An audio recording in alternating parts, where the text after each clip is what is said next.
이번 사순절 기간에 계속해서 저희들은 40이라고 하는 숫자를 묵상하면서 40과 관련된 말씀들을 나누게 됩니다. 오늘은 하나님 나라 건국 40년이라고 하는 주제로 말씀을 드리고자 합니다. 3.1절이 지나고 조금 나라에 대해서 생각을 하게 됩니다. 특별히 최근에 건국전쟁이라는 다큐멘터리도 나오게 되었지만 건국이라고 하는 단어를 조금 새롭게 생각해 볼 필요가 있다는 그런 생각을 하게 되었습니다. 저 개인적으로는 신학교를 다니면서 성경의 주제가 뭐냐라고 얘기할 때에 가장 기억에 남는 것은 하나님 나라다. 성경의 전체적인 주제는 하나님 나라를 말하는 것이다. 이것이 머릿속에 박혀 있는데, 하나님 나라가 조금은 추상적일 수 있지 않습니까? 하나님 나라 건국이라고 말하면 조금 더 구체화시킬 수 있을 것 같아서 오늘 그 주제를 잡아서 말씀을 드리고자 합니다. 하나님 나라라고 하는 이 표현은 사실 원어로 들어가서 살펴보면 조금 더 가깝게 번역한다면 하나님의 왕국입니다. Kingdom of God입니다.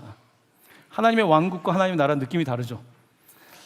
요즘 우리 시대는 민주화가 되어 있기 때문에 어떤 왕이 다스리는 왕국이라는 표현이 그렇게 쉽지는 않을 겁니다. 왕국하면 조금 아직 민주화가 덜 된 나라, 혹은 이단에서 쓰는 표현처럼 들릴 수 있지만 사실 하나님 나라라고 하는 표현은 Kingdom of God, 하나님의 왕국이라는 뜻이 더 가깝습니다. 자, 여기서 영어 단어에서 킹덤이라고 하는 단어를 잘 보시면 이 뒤에 있는 왕은 알겠는데 덤이라는 것은 여러분 자유가 뭡니까? 영어로는 freedom이죠. 이 덤이라고 하는 것은 어떤 상태 내지 어떤 동작을 뜻하는 표현입니다.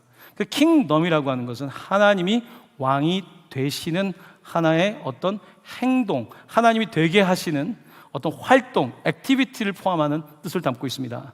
그래서 하나님의 왕국이란 우리가 죽어서 어떤 가는 천당이라고 하는 어떤 공간적 개념도 포함합니다만, 공간적 개념을 넘어서서 하나님이 통치하심, 하나님이 왕 되심, 이것이 우리의 삶에 이루어지기를 바라는 사람들이 거기에 참여하는 것, 이런 어떤 동적인 의미를 많이 담고 있습니다.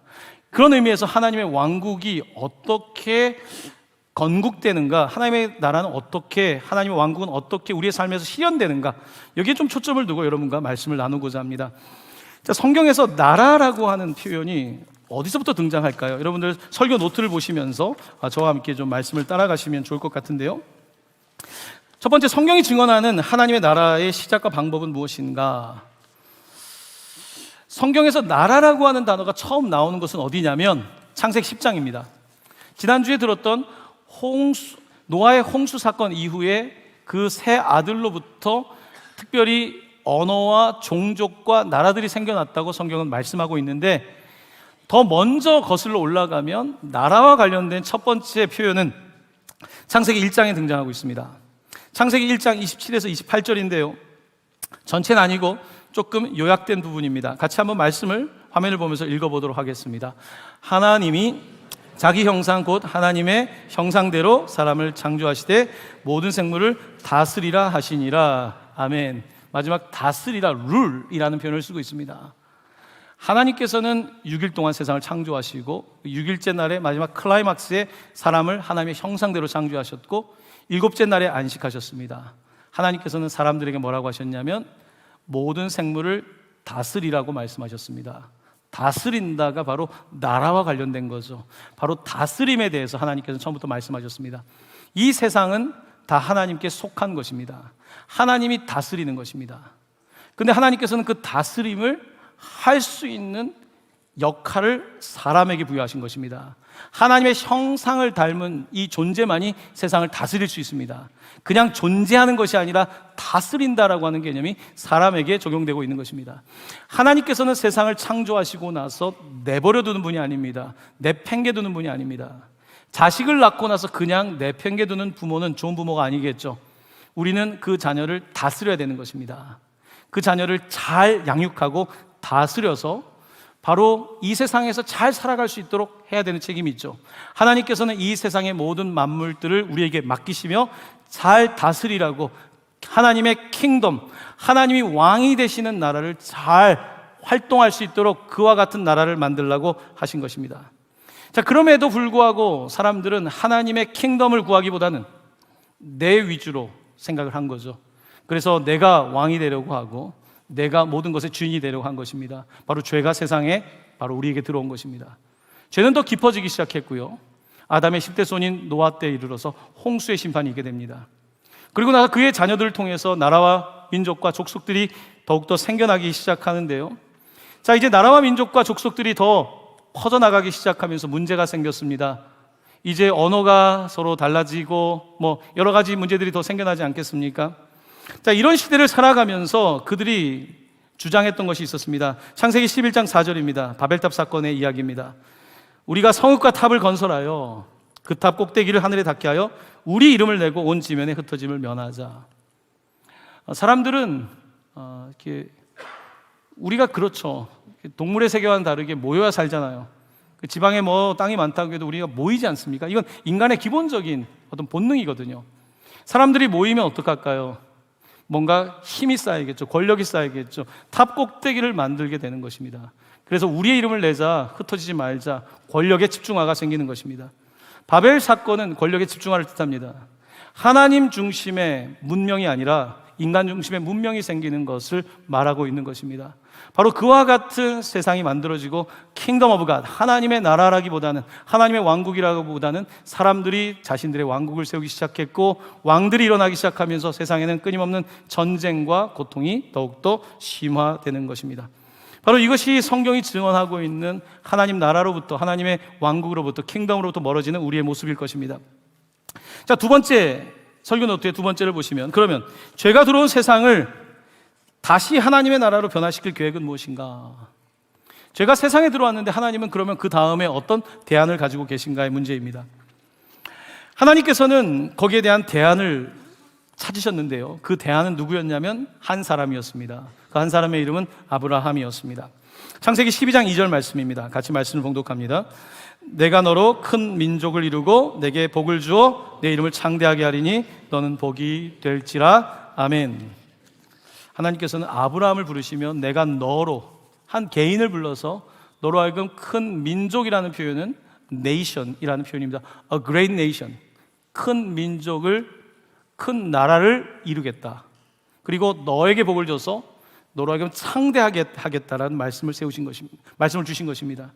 놀라운 것은요, 하나님께서는 처음부터 하나님의 형상대로 창조받은 인간에게 세상을 다스리라고 하셨고, 그 다스림이 뜻대로 되지 않을 때에 하나님의 다스림에 순종하는 믿음의 사람 아브라함을 통해서 그런 사람들이 더 생겨날 수 있도록 그런 나라를 세우겠다고 분명히 약속하신 것입니다.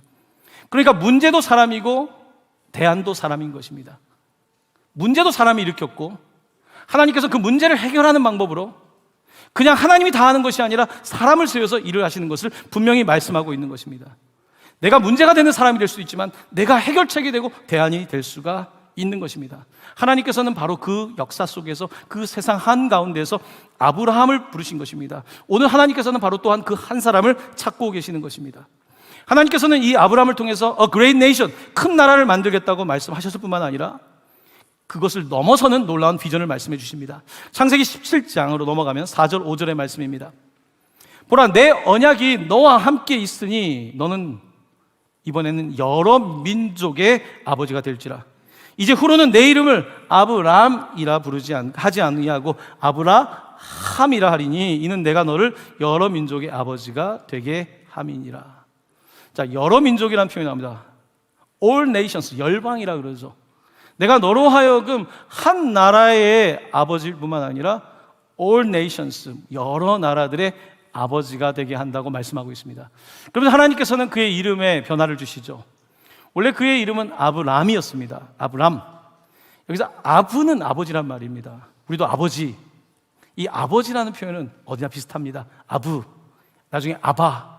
이 아브람이라는 표현은, 람은 높다는 뜻입니다. 높은 아버지, 존경받을 만한 높은 아버지를 아브람이라고 부르는 것입니다. 그런데 하나님께서 그의 이름을 바꿔주셨습니다. H 사운드를 넣어서, 함을 넣어서 아브라함이라고 말씀하신 것입니다.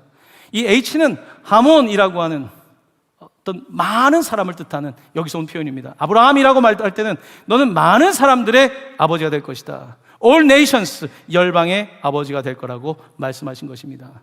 바로 하나님의 계획은 아브라함에게 있었고 그의 후손들에게 있었던 것입니다. 그렇습니다. 하나님의 계획은 어디 저쪽에 있는 것이 아니라 바로 여러분이 계획인 것입니다. You are the plan. 하나님이 여러분을 부르시며 여러분을 계획이라고 말씀하고 있는 것입니다.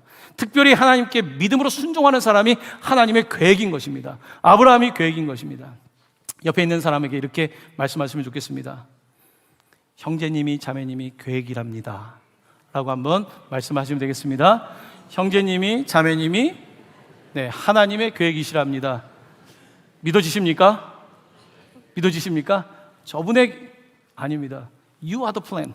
하나님이 여러분들이 계획이라고 말씀하고 있는 것입니다. 그걸 믿는 사람이 하나님의 계획인 것입니다. 아브라함은 하나님의 계획으로서 부르심을 받았고, 하나님은 아브라함을 통해서 열방을 구원하는 놀라운 일을 세우셨고 진행하고 계신 것입니다. 자, 이제 세 번째로 넘어갑니다. 자, 그런데 아브라함이 그 자손들이 문제가 생겼습니다. 어떤 문제가 생겼습니까? 바로 그들이 아브라함 그 후대에 가서 애굽으로 건너가게 됩니다. 기근 때문에 먹을 것이 없어서 그곳에 살면서 그들은 400년 이상 처음에는 괜찮았지만 그 당시에 킹덤 오브 갓, 하나님의 나라가 아니라 킹덤 오브 페로, 바로의 킹덤에서의 히브리 노예로 살고 있었습니다. 자, 세 번째 질문입니다. 애굽이라는 세상 나라에서 이스라엘을 나라로 부르시고 세우시는 목적은 무엇입니까? 하나님께서는 바로 이 애굽은 실질적으로 이집트를 뜻하기도 하지만 영적으로는 바로 우리가 살아가는 세상을 뜻하죠. 이 세상 속에서 하나님께서는 나라를 부르셨습니다. 자, 그들이 그 당시 어떤 상황이었을까? 출애굽기 2장 23절입니다. 이스라엘 자손은 고된 노동으로 말미암아 탄식하며 부르짖으며, 그들은 탄식하며 부르짖었습니다. 쉬는 날이 없습니다. 매일매일 일해야 되는 것입니다. 끝이 없습니다. 고된 노동으로 옆에 있는 가족들이 죽습니다. 고통을 당합니다. 하나님께서는 그들을 부르십니다. 아브라함의 자손이고 그의 언약, 약속을 기억하시고 그들을 불러주셔서 홍해를 지나고 새로운 나라를 건국하시겠다고 말씀하고 있는 것입니다. 그들이 홍해를 지나고 3개월이 되어서 시내산에 도착했을 때에 하나님께서 오늘 본문에서 이렇게 말씀하고 계십니다. 출애굽기 19장 5절 6절 말씀입니다. 같이 말씀을 봉독합니다. 너희는 모든 민족 중에서 내 소유가 되겠고 너희가 내게 대하여 제사장 나라가 되며 거룩한 백성이 되리라. 아멘. 모든 민족 중에서, 많은 나라 중에서 너희가 내 소유가 되겠다. 뿐만 아니라 너는 내게 대하여 제사장 나라가 되겠다. 제사장 나라라고 하는 놀라운 표현을 하나님께 사용하고 있습니다. Kingdom of Priest라고 되어 있습니다. 제사장은 어떤 역할을 합니까? 중보자 역할을 하죠. 하나님으로부터 멀어진 세상 사이에 중보 역할을 하는 것이 바로 제사장입니다. 바로 이스라엘을 그렇게 부르신다는 것입니다. 하나님께 나아갈 수 없는데 하나님께 나아갈 수 있는 아브라함의 자손인 이스라엘을 세우시겠다고 말씀하신 것입니다. 그리고 너희들은 세상의 법이 아니라 하나님의 법을 따라가는, 하나님의 홀리 스크립처, 하나님의 말씀을 따라가는 홀리 네이션, 거룩한 백성이 되게 한다고 말씀하신 것입니다. 그렇습니다. 하나님께서는 이렇게 한 나라, 하나님의 왕국을 세우기를 원하신 것입니다. 이스라엘은 이렇게 설명할 수 있을 것 같습니다. 하나님은 이들을 먼저 부르신 것입니다. 장자로 부르신 거죠. 여러분, 가정에서 첫째가 중요합니다.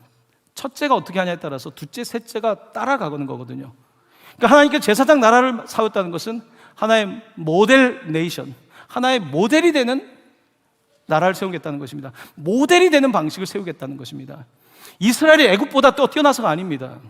바벨론보다 뛰어난 것이 아닙니다. 중국의 문명보다 더 뛰어났던 것이 아닙니다. 하나님의 관심사는 바로 이 백성들이, 이 민족이 하나님을 예배하는 킹덤 오브 갓, 하나님이 살아계심을 이 세상 가운데 드러내는 사람들로 살기 원하셨고 그 모델 제사장 나라가 되기를 원하신 것입니다. 바로 하나님은 그들을 그렇게 부르셨습니다. 하지만 400년 동안 바로 밑에서 그를 킹으로 모셨던 이 사람들이 하나님을 믿고 따르는 킹덤, 그 나라의 사람들이 되는 것은 쉽지가 않았을 겁니다. 바로 그 400년이라는 세월이 지나고 하나님께서는 광야에서 40년 동안 그들을 훈련시키십니다. 하나님께서 그들을 하나님의 백성이 되게 하기 위한 훈련인 거죠. 이 40이라고 하는 것은 훈련이라는 뜻을 갖고 있습니다. 어떻게 보면 고난의 시간이죠. 하나님의 법에 의하면 사람을 때릴 때 40대까지만, 태장을 쳐도, 그래서 바울이 그러지 않습니까? 40에 한 대 감한 매를 맞았다고. 40은 그와 같은 숫자입니다. 40년을 하나님께서 그들을 훈련시키는 것입니다. 현대 국가 개념을 좀 함께 보도록 하겠습니다. 이 나라가 된다는 것은 어떤 뜻일까요? 유엔이 얘기하고 있는 나라는 무엇일까요? 나라가 있으려면 네 가지가 있어야 됩니다. 화면을 보시면 첫 번째는 주권이고요, 두 번째는 땅, 세 번째는 인구, 네 번째는 정부입니다. 이 네 가지가 국가를 구성하는 요소입니다. 제가 오늘 설교를 준비하면서 혼자서 이런 상상을 해봤습니다. 나도 혹시 나라를 세울 수 있을까? 나라를 세워볼까? 아까 유재상도 오셨는데 유재상 나라를 세울 수 있을까? 라는 생각을 해봤습니다. 그러면 어떻게 해야 될까? 먼저 땅이 있어야 되니까 서해안에 섬을 살려면 섬은 얼마 정도 될까? 생각을 해봤습니다. 근데 땅이 있다고 나라가 되는 게 아닙니다. 누가 있어야 됩니까? 다른 사람이 있어야 되고 또한 그 정부가 있어야 되는 거예요. 이게 나라를 세운다는 게 쉽지 않습니다. 제가 지금 이단 되려고 하는 거 아닙니다. 여러분들 이해하기 쉽게 말씀을 드리는 겁니다.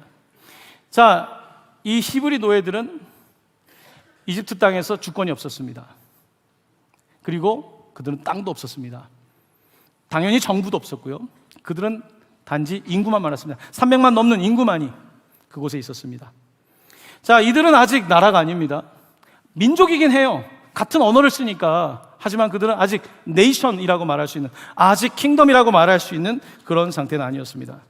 하나님께서 이들을 구원하셔서 그들에게 약속의 땅, 프라미스 랜드를 주시고 또한 시내산에서 그들에게 이제는 구조를 만들어주는 것입니다. 어떤 구조입니까? 주권.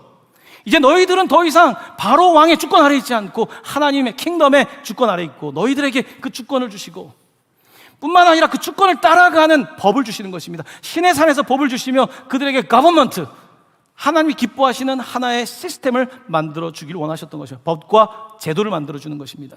바로 이런 일이 바로 시내산에서 있었던 사건이었습니다. 하나님 나라가 이 땅 가운데 세워지는 하나의 건국의 이야기라고 말할 수 있습니다. 우리 하나님의 나라를 이야기할 때 많은 경우에는 그냥 추상적으로 생각하면 하나님 나라 죽으면 어떻게 가는데, 어떤 단순한 종교적 의미로 생각하지만 킹덤 오브 갓, 하나님의 나라라고 하는 것은 사실은 적극적인 이 땅 가운데부터 살아가야 될 하나님 나라의 가치이기도 하고 또한 현실이기도 하고 하나의 액티비티, 활동이기도 한 것입니다. 그런 의미에서 좀 건국에 대해서 좀 더 한번 생각해 보도록 하겠습니다. 우리 대한민국의 예를 들어서 같이 좀 생각을 해보겠습니다. 3.1절이 지났습니다. 우리나라는 19세기 말 조선 왕조였습니다. 킹덤 오브 조선이었죠. 조선이라는 킹덤이었습니다. 1910년 복잡한 국제정세 속에서 우리는 을사조약을 통해서 주권을 빼앗겼습니다. 아까 국가를 이루는 첫 번째 주권이거든요. 이게 함부로 사인하면 안 되는데 우리는 사인을 했고 어쩔 수 없이 된 거죠. 그리고 주권을 빼앗겼습니다. 주권을 빼앗기니까 어떤 일이 벌어집니까? 내 땅이 더 이상 내 땅이 아닙니다. 분명히 우리 백성이라고 생각하는데 아닙니다. 전부 다 일본 천황 아래에 있는 것입니다. 이렇게 순식간에 모든 것들이 달라지기 시작합니다. 정부를 국가 안에, 이 땅 안에 세울 수가 없습니다. 상하이 임시정부를 세울 수밖에 없죠. 우리는 36년 동안에 그래서 나라가 없었던 거죠. 민족은 있고 언어도 있는데 나라가 없는 것입니다. 이 기간 동안에 우리는 임시정부를 통해서 이곳저곳에서 독립운동을 했습니다. 독립운동이 우리에겐 독립운동이지만 다른 나라에서 보면 그건 게릴라 전쟁에 해당했겠죠. 그런 고난의 시간을 지나가면서 1945년 8.15 해방을 맞이했습니다. 정말 감격적인 순간이었습니다. 그런데 이상한 일이 벌어집니다. 우리는 그냥 일본에서 벗어나면 당연히 자주 독립국가가 될 거라고 생각했는데 유엔의 어떤 그런 지도 아래에서 우리는 38선을 긋게 되었고 신탁통치라는 것을 받게 됐습니다. 그도 그럴 것이 아직은 혼란스러웠기 때문에, 하지만 우리 백성들은 충격을 받았죠. 일본의 식민지였는데 결국은 다른 나라의 또 식민지가 되는 건가, 충격에 휩싸였던 이 땅이었습니다. 이런 난감한 상황 속에서 유엔은 이 땅에 하나의 정부를 신탁통치하는 그 5년 동안에 세울 생각을 했었죠. 하지만 정치적인 사회적 분위기가 달라지기 시작했습니다. 북쪽과 남쪽은 너무나 심각할 정도로 서로가 다른 길을 걷기 시작했습니다. 이제 이 땅 가운데 선거를 통해서 나라를 세워야 되는데 북쪽에서는 반대하는 거죠. 그리고 그쪽은 그쪽대로 준비를 하게 됩니다. 선거를 해야 되는데 결국은 반쪽인 남쪽에서만 1948년 5월 10일 선거를 치르게 되었습니다. 그리고 198명이 대표자로 선출되게 된 겁니다. 어떻게 보면 이 땅에 처음 투표죠. 처음에 민주주의죠. 놀라운 것은 인구의 95%가 선거에 참여했다는 것입니다. 그리고 여성들이 투표를 했다는 거예요. 1948년도에 여성들이 투표했다는 것은 굉장히 빠른 겁니다. 민주주의를 시작한 그리스가 우리보다 늦습니다. 1950년대 뒤쪽에 가서 처음으로 그리스는 여성들이 투표를 하게 됩니다. 그 정도로 이 땅 가운데 이제 새로운 나라 리퍼블릭 오브 코리아, 이제는 이 땅의 사람들이 이제 주인이 될 수 있는 주권을 가지고 있는 나라가 생기게 된 것입니다. 하지만 북에서는 다른 일이 벌어지게 된 것입니다. 이제 이승만 대통령이 초대 대통령으로 선출되고 1948년 8월 15일 이 땅에서는 이제 반쪽이죠. 대한민국 정부가, 국가가 설립되었는데요.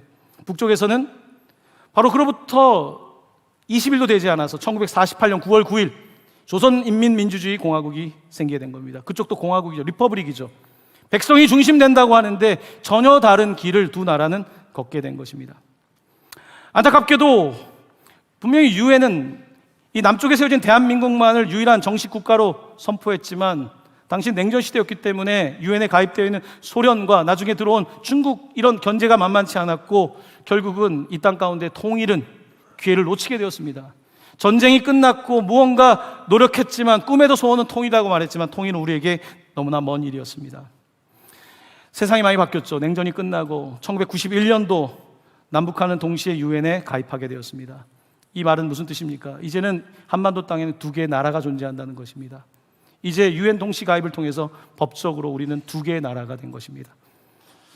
한반도는 이렇게 나라가 세워졌다고 하지만 아직까지 끝나지 않은, 어떻게 나라를 더 세워가야 될까, 그런 상황에 있습니다. 통일이 너무 멀게 느껴집니다. 동방교회는 지난 5년 동안 우리 탈북하신 성도님들을 그래도 더 맞이해주고 함께하는 시간을 보내고 있습니다. 태국에 선교를 하는 그 루트도 아마 우리 북한에서 오신 분들을 생각하면서 시작하게 됐죠. 근데 이 통일이 생각보다 쉽지 않더라고요. 저도 우리 성도님들 가정도 신방하고 만나면서 어렵다는 걸 느낍니다. 최근에 그 설날에 같이 윷놀이를 했습니다. 우리 북한에서 오신 성도님들과. 이 윷놀이가 먼저 통일을 해야겠더라고요. 윷놀이가 통일이 안 됐어요. 우리는 거리인데 그쪽은 3칸 가야 되는데 1칸만 가라 하더라고요. 반대예요. 그러니까 개는 똑같아. 그런데 도가 거리고 거리 돈 거죠. 거기까지는 알겠는데 모와 유시 또 달라요. 우린 유시면 거기는 뭐야? 5칸 가야 되고. 이게 다른 겁니다. 이게 정반대인 거예요. 그래서 우리가 이 윷놀이 하면서 막 웃었어요. 도대체 누가 맞냐는 거예요. 그래서 윷놀이 누가 바꾼 겁니까? 남쪽이 바꾼 겁니까? 북쪽이 바꾼 겁니까? 윷놀이를 좀 연구해 봐야 되겠더라고요. 여러분, 제가 그냥 이렇게 우스갯소리로 말씀드리지만요, 이 땅은 아직 갈 길이 멉니다. 얼마 전에 그 북한 여성 축구 대표팀 그 감독의 인터뷰가 있었죠. 한국 기자가 경기가 끝난 다음에 북한 이야기를 하니까 그분이 정색을 하면서 우린 국호가 있습니다. 북한이 아니라 조선인민민주주의 공화국이라고 말하죠. 북한은 우리를 남조선이라고 부르고 우리는 북한을 북조선이라고 부르지 않고 북한이라고 부릅니다. 아직까지 서로 다른 길을 걷고 있습니다. 이 나라가 세워진다는 것이 정말 쉽지가 않습니다. 이제는 좀 될 법도 한데 어려운 것입니다. 이스라엘 이야기를 드리는 것입니다. 성경에 나와 있는, 구약에 나와 있는 하나님의 나라는 더 어렵겠죠. 이 땅 가운데의 공동의 이익 때문에 만드는 것도 어려운데 하나님의 나라를 구한다는 것이 얼마나 어렵겠습니까? 하지만 이스라엘은 경험한 것입니다. 우리가 잘나서, 우리가 노력해서가 아니라 하나님께서 우리를 사랑하셔서 많은 민족 가운데서 아브라함의 자손이 우리를 부르셔서 홍해를 건너게 하셨고 하나님께서 이제 나라를 세워주시는 것입니다. 애굽에서 그 약속의 땅 가나안까지 2주일이면 갈 거리를 하나님은 40년이라는 세월 동안에 그들을 걷게 하시고 또 걷게 하십니다. 참 안타까운 건요, 이 사람이 이게 금방 바뀌진 않지 않습니까? 사람은 잘 안 바뀌잖아요. 그러니까 바로의 종이었다가 이쪽으로 넘어왔다고 해서 바로 바뀌진 않지 않습니까? 그래서 모세가 40일 동안 시내산에 올라가서 하나님의 율법을 받는 동안에 이 밑에서 무슨 일이 일어납니까? 바로 황금송아지를 만들고 그들이 우상을 숭배하게 되죠. 하나님은 화가 났습니다. 내가 이들을 나라로 세우려고 하는데, 제사장 나라로 모델 국가로 세우기를 원하는데 그들은 원치 않았던 것입니다. 그때 하나님께서는 분노하시면서 모세에게 이렇게 말씀하십니다. 출애굽기 32장 10절입니다. 그런즉 내가 하는 대로 두라. 내가 그들에게 진노하여 그들을 진멸하고 너를 큰 나라가 되게 하리라. 아까 아브라함에게 하셨던 말씀, A great nation, 너로 하여금 큰 나라가 되게 하겠다. 이들은 모두 진멸하고 내가 다시 시작할 거다. 하나님은 그 분노를 참지 못했습니다. 그때 모세가 중보합니다. 하나님 어찌하여 그리 하십니까? 어찌 why question을, 어떻게 하나님께 why question을 합니까? why, 어찌하여 그렇게 합니까? 라고 말합니다. 이 일로 인해서 약 3,000명가량의 사람들이 죽게 됩니다. 나라를 세운다는 것은 결코 쉽지가 않습니다. 이스라엘 백성들은 이 40년을 광야를 돌면서 깎이는 거죠. 훈련 시간이죠. 한 세대가 죽어가는 거죠. 그러면서 그 다음 세대를 맞이합니다. 바로 40년, 이 땅에서 40년 세월을 보내고 모세가 마지막 그가 했던 설교가 바로 가르침이 신명기입니다. 신명기, 다시 신자를 쓰고 있습니다. 듀토라노미, 영어에서 보면 D-E-U-T, 듀엣이라고 그래요. 듀엣. 우리가 둘이 노래하면 듀엣이라고 하잖아요. 듀엣, 듀토라노미라고 발음합니다. 바로 두 번째 말씀하셨다는 것입니다. 하나님께서 두 번째 그들에게 말씀하시며 40년 동안 이제는 다시 나라로 세워지는 킹덤 오브 갓, 하나님의 나라가 되는 그들에게 가르쳐 주십니다. 신명기 8장 2절입니다. 내 하나님 여호와께서 이 40년 동안 내게 광야길을 걷게 하신 것을 기억하라. 이는 너를 낮추시며 너를 시험하사 내 마음이 어떠한지 그 명령을 지키는지 지키지 않는지 알려 하심이라. 40년의 엄청난 건국의 사실은 시간이 있었던 거죠. 하나님께서 묻는 게 뭡니까? 하나님이 테스트하고 싶었던 진짜 질문이 뭡니까? 너의 왕이 누구냐의 문제입니다. 바로냐? 너 자신이냐? 누가 너의 왕이냐? Who is your boss? 보스가 누구냐? 너의 삶의 보스가 누구냐는 문제를 묻고 있는 것입니다. 40년 동안 보스가 바뀌지 않으면 안 되는 거거든요. 사람을 볼 때 결국은 그 사람이 지금 무엇을 보스로 섬기고 있느냐, 나의 신으로 섬기고 있느냐가 핵심 질문 아닙니까? 바로 이 질문을 하나님께서 묻게 하셨고 40년 동안 그들은 그 질문에 대답해야 됐던 것입니다. 자, 이 40년 동안에 놀라운 일이 벌어집니다. 신명기 8장 3절에서 4절입니다. 하나님께서 너를 낮추시며 너를 줄이게 하시며 또 너도 알지 못하며 내 조상들도 알지 못하던 만나를 내게 먹이신 것은 사람이 떡으로만 사는 것이 아니요 여호와 입에서 나오는 모든 말씀으로 사는 줄을 내가 알게 하려 하심이니라. 이 40년 동안에 내 의복이 헤어지지 아니하였고 내 발이 부르트지 아니하였느니라. 아멘.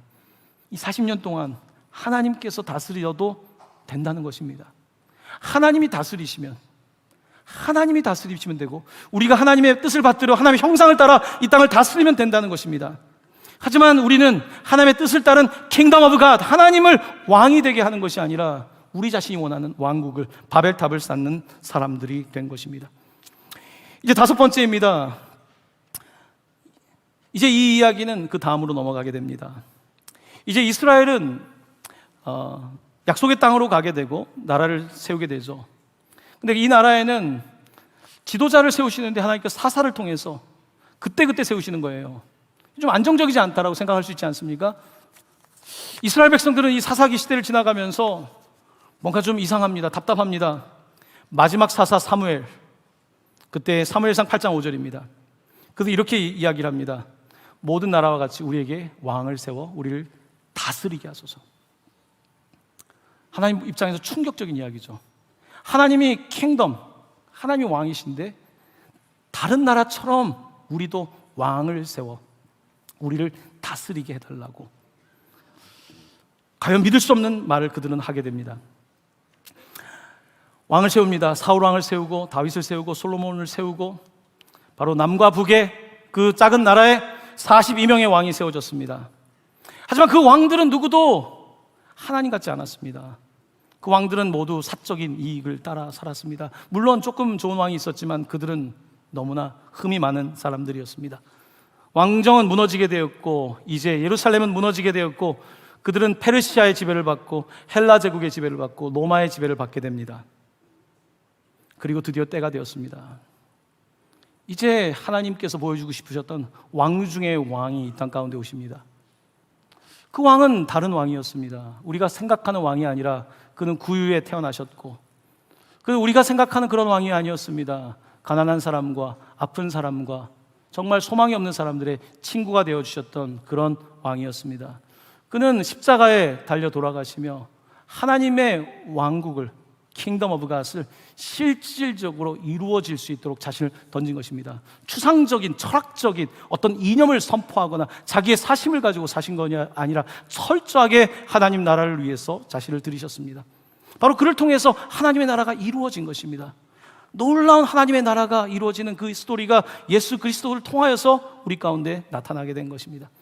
그 주님께서는 이 땅을 살아가는 사람들에게 우리가 전부 다 먹고 사는 문제 때문에 바쁘고 그렇지만 마태복음 6장 33절에서 이렇게 가르치십니다. 그런즉 너희는 먼저 그의 나라, His kingdom, 그의 의를 구하라. 그리하면 이 모든 것을 너희에게 더하시리라. 먼저 그의 나라를 구하라고, 그의 의를 구하라고. 그리하면 이 모든 것들을 너에게 더해 주신다는 말씀을 하셨습니다. 마태복음에는 하나님 나라에 대한 이야기가 50번 이상 등장합니다. 예수님의 주된 관심은 바로 하나님의 나라였습니다. 하나님의 나라는 우리가 생각하는 그런 나라와는 다릅니다. 로마서 14장 17절 말씀입니다. 같이 말씀을 봉독합니다. 하나님의 나라는 먹는 것과 마시는 것이 아니요 오직 성령 안에 있는 의와 평강과 희락이라. 아멘. 하나님의 나라는 우리가 생각하는 그런 나라가 아닙니다. 우리가 생각하는 그런 나라는 끊임없이 다투고 싸우고 빼앗을 수밖에 없습니다. 하지만 하나님의 나라는 그렇지 않습니다. 우리 주님께서는 이 하나님의 나라를 살아가라고, 천국이란 바로 그 하나님의 나라라고, 천국은 내가 죽어서 가야 될 곳만이 아니라 하나님의 나라는 그가 통치하시는 하나님의 형상을 닮은 우리들에게 주신 바로 그 통치라고 말씀하고 있는 것입니다. 그러면서 마태복음 13장에 그는 천국의 비유, 하나님 나라의 비유를 우리에게 주십니다. 13장 31절입니다. 또 비유를 들어 이르시되 천국은 마치 사람이 자기 밭에 갖다 심은 겨자씨 하나 같다. 하나님의 나라의 가치는 하나이지만 엄청난 생명의 나라라는 것입니다. 마태복음 13장 33절입니다. 또 비유로 말씀하시되 천국은 마치 여자가 가루 서말 속에 갖다 넣어 전부 불게 한 누룩과 같다. 이 조그만 누룩이 얼마나 하나님의 생명력을 가져다 주는지요. 마태복음 14장 44절입니다. 천국은 마치 밭에 감춘 보화와 같으니 사람이 이를 발견한 후에 숨겨두고 기뻐하며 돌아가서 자기의 소유를 다 팔아 그 밭을 사느니라. 하나님의 나라, 하나님의 나라. 바로 주님은 이 나라가 이 땅 가운데 이루어지기를 극도로 원하셨던 것입니다. 여러분, 하나님의 나라가 건국된다는 것은 어떤 정당을 만들어내고 어떤 이념을 실현한다 이런 것이 아닙니다. 하나님의 나라는 바로 하나님이 통치하시는 것입니다. 우리의 삶을 하나님이 통치하시는 것. 그리고 그 하나님의 통치뿐만 아니라 나도 그 통치에 따라서 나도 이 세상 가운데 그 통치가 이루어지도록 킹덤으로서 이루어질 수 있도록 우리의 삶을 드리는 것을 말합니다. 하지만 우리는 우리의 힘으로 이 하나님의 나라를 살 수가 없습니다. 한 나라의 시민과 백성, 거짓말을 하지 않는 한 땅의 시민이 되는 것도 어려운데 어떻게 하나님 나라의 시민과 백성이 되겠습니까? 그래서 주님께서 말씀하셨습니다. 요한복음 3장 5절입니다. 예수께서 대답하시되 진실로 진실로 내게 이르노니 사람이 물과 성령으로 나지 아니하면 하나님의 나라에 들어갈 수 없느니라. 우리의 힘으로 할 수 있는 것이 아닙니다. 우리의 힘으로 나라가 되는 것이 아닙니다. 홍해를 건널 수 있는 것이 아닙니다. 예수로 말미암아 물로 세례를 받고 성령으로 말미암아 변화되어서 그 하나님 나라 킹덤의 바로 백성이 될 수 있는 것입니다. 하나님께서는 오늘 우리에게 묻습니다. 너의 보스가 누구냐? 너의 왕이 누구냐? 묻습니다.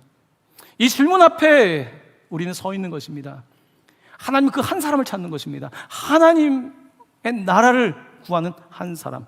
그 한 사람을 통해서 하나님께서는 열방을 복을 준다고 약속하신 것입니다. 이제 우리는 알게 되었습니다. 우리 자신이 아니라 예수 그리스도가 바로 모든 열방을 위한 구원자이심을 우리가 그에게 동의할 뿐만 아니라 우리의 삶을 드릴 때에 우리를 통해서 하나님의 나라가 이루어지는 것입니다. 예수님께서 드렸던 주기도문 마태복음 6장 10절입니다. 이 말씀을 함께 읽고 말씀을 마치려고 합니다. 나라가 임하시오며 뜻이 하늘에서 이루어진 것 같이 땅에서도 이루어지이다. 아멘.